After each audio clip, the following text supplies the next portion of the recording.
And, Hey, I'm okay, super happy to hang be on. here. I can Finally. I can hear you there. All right. Hang on. Let me get your slides up. Well, all these people were talking. Yes, lots of people here in Latin America, buddy. Wow, this is so much fun. It's really exciting. Yeah, fantastic presentations we have here. Wow, thank you, Martika. Mwah. You've got a fan there. Natalia. Very Yeah. good. I've been upstaged by a frog. You know? It happens. All right. Juan, thanks so much for being here. He's a teacher trainer who's passionate in studying and sharing how children learn languages through play, storytelling, puppeteering with our new friend here, Buddy the Frog. And, you know, in 14 years I've been in Brazil, we've never run into each other. Yeah, but so, we're going to meet each other this next Friday. They're in Budapest. I'm coming to EFLtalks Hungary as well. Wonderful. Yeah, yeah. Good. So I just want to meet Buddy. Can I get Buddy's autograph? Yeah, I know. I get that all the time. Very good. Okay, well, thanks for being here, and I'll see you next week. Oh, yeah. Good, okay. So you got 10 minutes? All right. Take it away. Hi, everybody. I'm very happy to be here. I'm going to do now what I like most doing, which is talking about effective language learning. And the name of my presentation is Being Effective is Truly Effective. This happens very often. You know, I tell people that I work with effective language learning, and people tell me, oh, you know, you have misspelled. It's not effective, it's effective. And then I tell people that effective has to do with affect, has to do with emotions, has to do with seeing the person who's in front of you and learning why this person is learning the language, why the person is there in front of you, what this person would like to learn and how, and asking about the previous learning experiences and how the person feels when he or she is expressing himself in English, himself or herself in English. So this is what my passion is, making friends between here you have the brain and the heart. So in a way that one makes the other stronger. So when people tell me, oh, it's effective instead of effective, I tell you, well, in a way, you're very right. I'm going to tell you how everything started. I had a childhood fantasy. When I was like 7 or 8 years old, I wanted a teacher to come to my house and to teach me through play. I wanted a teacher to help me say what I really wanted to say. I would like a teacher to teach me how to say, the volcano has a secret door, but be fast, it will explode. So I wanted not only to learn how to say those things, but I wanted to say these things with those voices. I wanted to play with the language. And guess what happened? I never had that teacher. I became that teacher. So it was with amazing pleasure that I received a telephone call from Andres' mother, who was a 4-year-old at the time, and then she asked me to teach him through play. And since then, I've developed a methodology in which we help children say what they want to say in English in a way that fantasy is lived. Here I have frogs because when I was a child, my family used to go a lot to the beach.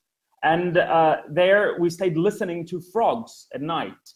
So my dad would stop the car on this muddy road. He would turn off the engine, lower the windows, and there we stayed listening to frogs. That's why I have Buddy the Frog. And why do I have the frog picture here? Because you think that language It's for us to exchange experiences, real life experiences. Yeah, that's very true, buddy. So that's why we have the frogs here. So we have a lot that in our classes, we have sharing, we have real language. Language is that language that makes you think, that makes you laugh, that makes you change your behavior. And I get so happy when I see here little Maria here at the table. See how empowered she is, how happy she is talking about her experiences in English, and how other students are listening to her, but not only listening to her grammar, not listening to her pronunciation, her words, but they're really listening to herself. So she's using English as a real means of communication. So she's using the language to manifest who she is in the world. So this is so beautiful. And when we align what children think, say, and do, this is so powerful. This is what Bernard Dufault calls as linguistic resonance point. Here he is. He says that the traditional teacher demands a response from the student. When this happens, you can think demands a response. So you have a hierarchy, you have one not knowing if he or she has the right response. There is fear. The teacher really has his own way of teaching, his or her own way of teaching, and students have to learn. And then he talks about this paradigm shift where the humanistic teacher responds to a demand from the student. When this happens, this is different because the teacher has to understand how the student learns. So even if the teacher is teaching the same course, the teacher has to be connected in dialogue with the students to really build a community in which the teacher can be a server responding to the demands of the students. And when we talk about effective language learning, where is the affect? Yeah, and but we want not only the students to have a positive and a good relationship with their teacher and also with their peers. So that's very important for the teacher to plan a way in which students get to know each other, respect happens during class, there's collaboration.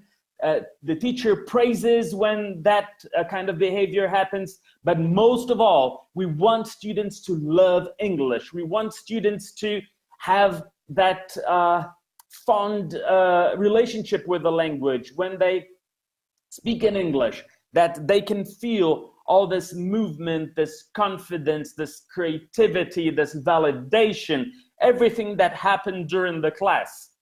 I believe that the way the language enters, language will come out. So the classroom is a place in which people can show their best, people can dare, people can take risks, and people can be validated, in which a classroom in which people are listened to and people get to know each other through the language being used as a real means of communication. And here we have this part. I always say that I would like to have a t-shirt with this image, with the OK stamp. So the way in which teacher confirms students is very important. So then teacher communicates that students are important, that they're valuable, that they're significant individuals, that they have things to say, that we're listening to them, and not only to their grammar and all the linguistic features. Students are not linguistic robots. We have people inside our students. And by showing that we care about them, that we value their trials, that we value their ideas, this fuels their language learning, their combustion. So we have to be the oxygen in the building of the relationships with our students. To create an effective environment, there are many things that we can do. It's important for us to be ready to receive students when they arrive, for us to welcome them with all of our heart, to fully greet them, to tell them what is happening during the class so then they have no surprises. We can talk to them about what they would like to learn. We can change the order. it's not a matter of having the perfect lesson plan, but of having the best learning environment that we can build together with them. So even if that means putting your plan aside, go for it, because when we build together, we learn together. Circle time, super important, getting to know how each student is arriving, how things are happening in students' lives, and that gives us lots of information, how to know how students are feeling, what students would like to talk about. So we have to connect first as people, and then we can connect as students and teachers. Letting them ask you personal things, as Elizabeth said in the beginning, allow them to be curious about themselves. And here I have these these sticks that I use a lot. They're from Cuba, and I use them to call students' attention in a very funky way, I would say. So instead of like shouting, just do it. Sometimes I give them to students. So in small things, we can create an effective environment. Here, maximizing success. Class should be like fruit salad, with things that are thought for the students, with different textures, different tastes. Give instructions one at a time, feeling how timing is going, including movement, even for adults. And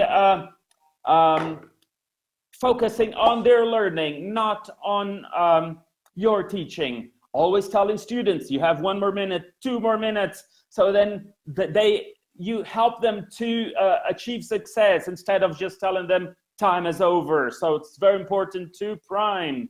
Wrap-up moment, very important to give them feedback, to really show their development. Celebrate it as if it was like climbing a mountain. You stop at a moment, make some tea, and tell them, amazing job that you've done. Tell them what's coming next.